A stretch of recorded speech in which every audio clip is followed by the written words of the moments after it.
Hello, everybody. Welcome back. Thanks for watching. Please like, share, and subscribe, and comment below any thoughts you have on this. So, this conversation is about what is your golden calf? So, what does that mean? So, I was watching a movie with my daughter the other day. She's pretty young, but it's entertaining for her, called The Prince of Egypt. Now, this movie is not biblically accurate. One example of this is the fact that in the Bible it says Moses could not speak well, and Aaron, his brother, spoke for him.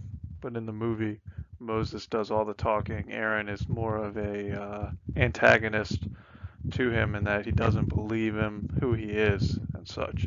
But regardless, it's a pretty good movie, and I believe it shows the power of God pretty well on earth.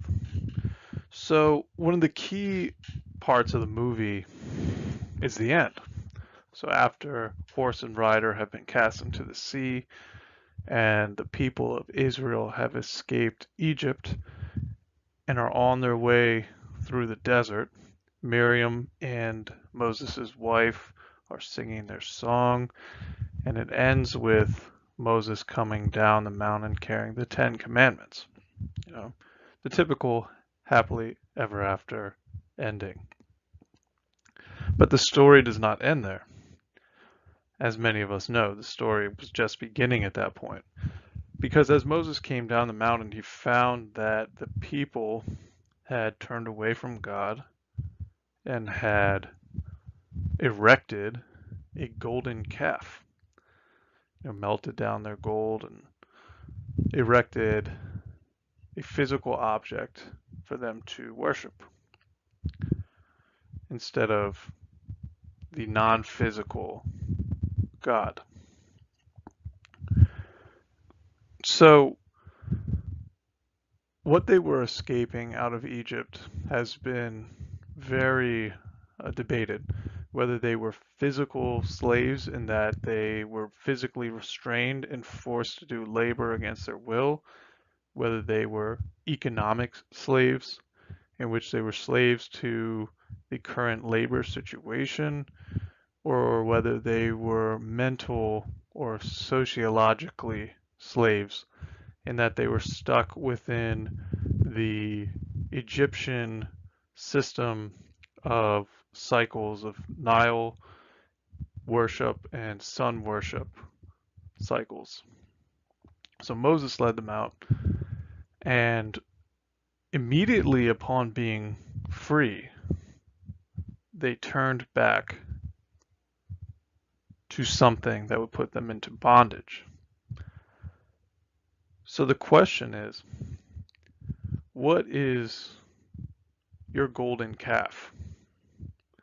So we've all had experiences, I'm sure, in which you barely made it out of something alive, or something like a miracle happened, in which you look inside and say, well, that was not on my own accord. This was God or the universe or Allah or whatever you want to say. It brought you closer to that moment. And you said to yourself, well, I will not do these things anymore. I've learned this lesson. And yet, right away, many of us turn right back to where we were before. So when I was watching this movie, I kind of laughed and I said, well, look at this. They just got out of Egypt and now they're turning back. They're going to turn back to the golden calf. And then it struck me. It's like, well, how often do I return to the golden calf myself? What golden calves do I erect which disrupt my mission, which keep me from reaching my goals, which block my relationship with God and my family? It's important to think about that and look at it from that perspective, and to take that golden calf and kill it, get it out of your life.